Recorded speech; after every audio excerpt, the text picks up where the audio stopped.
Good morning, guys. Welcome to my YouTube channel. আজি টপিকটো হল এটা বস্তু দেখাম বুলি লৈ আছো আপোনালোকক আৰু সেই টপিকটো হল স্মাৰ্ট মিটাৰ। অসমত বৰ্তমান স্মাৰ্ট মিটাৰে ভৰি আছে আৰু সেই স্মাৰ্ট মিটাৰত সিম কাৰ্ড থকা বুলি সবে গম পাই আছে, কিন্তু সেই সিমটো কোড থাকে আৰু কি কোম্পানী সিম সোমাই আছে সেইটো হয়তো বহুত লোকে নাজানে। তাক আজি মই দেখাবলৈ চেষ্টা কৰিছো আৰু স্মাৰ্ট মিটাৰ ৰিচাৰ্জৰ সম্পৰ্কে আৰু কেনেদৰে ৰিচাৰ্জ কৰিব লাগে তাক মই আজি এই ভিডিঅ'টোৰ দ্বাৰা সকলোকে মই জনাই দিওঁ। বলক আমি ভিডিঅ'টো আৰম্ভ কৰোঁ। এইটো হৈছে স্মাৰ্ট মিটাৰ আৰু এইটো হৈছে L&T কোম্পানী হয়। এইটো মই দেখাই আছোঁ আপোনালোকক। ইয়াত সিম কাৰ্ডনো ক'ত থাকে।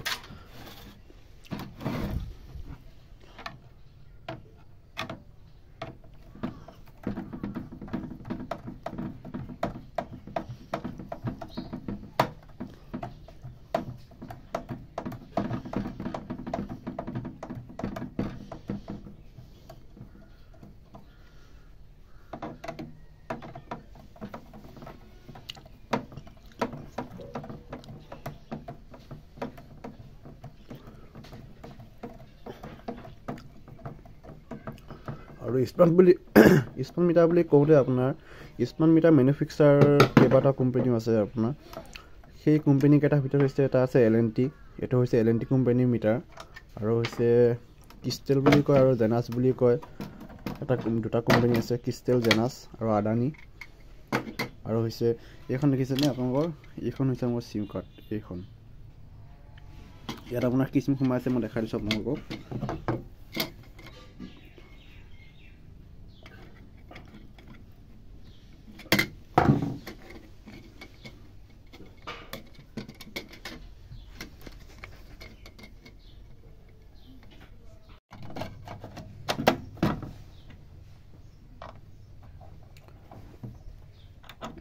ইয়াত বিলটো কেনেকৈ বেছিকৈ আহে আৰু কেনেধৰণৰ কৰিলে কমকৈ বিলটো আহে ইয়াৰ বিষয়ে মই আপোনালোকক জনাই আছোঁ বাৰু। এইটো তাকে মাৰি দিওঁ নোটকেইটা, তাৰপিছত মই বুজাই আছোঁ।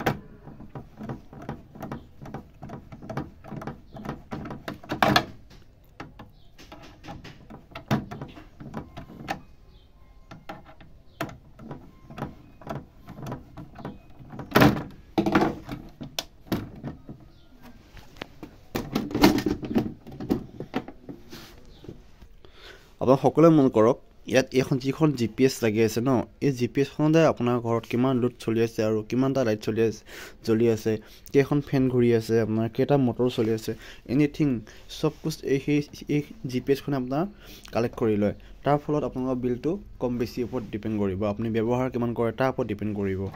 মই আপোনালোকক বুজাই দিছোঁ আপোনালোকক ভালকৈ। গাইজ, আজিৰ ডেটত যদি আপোনাৰ মিটাৰটো ঘৰত যদি ইনষ্টল কৰে, আজিৰ ডেটতো এক্টিভ নহয় মিটাৰটো এক্টিভ হওঁতে মিনিমাম 15 দিন 1.5 মাহ লাগে। আৰু সেই 1.5 মাহৰ ভিতৰত আপোনাৰ এক্টিভ হ'ব। এক্টিভ হোৱাৰ পিছত যিটো আপোনাৰ কনজিউমাৰ নাম্বাৰ থাকে, কনজিউমাৰ নাম্বাৰ আপুনি ৰিচাৰ্জ কৰিব লাগিব। ৰিচাৰ্জ কৰাটো এপ এটা আছে, মাই বিজুলি এপ বা গুগল পে' ফোনপে', তাৰ পৰা ৰিচাৰ্জ কৰিব পাৰে। আৰু আপুনি গুগল পে' ফোনপে' কৈ আপুনি মাই বিজুলিত বেছি সুবিধা হয়, আপুনি ডেইলি কনজিউমটো চাব পাৰিব তাত। আৰু সেই কনজিউমটো কেনেকৈ চাব লাগে মই নেক্সট ভিডিঅ'ত আপোনালোকক দেখাই দিম।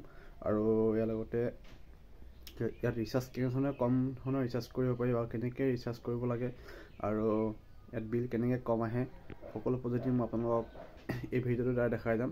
নেক্সট ভিডিঅ'ত দেখাম মই এতিয়া নেদেখা আৰু অনুগ্ৰহ কৰি মোৰ পেজটো ফ'ল' কৰি দিব, চেনেলটো ছাবস্ক্ৰাইব কৰি দিব।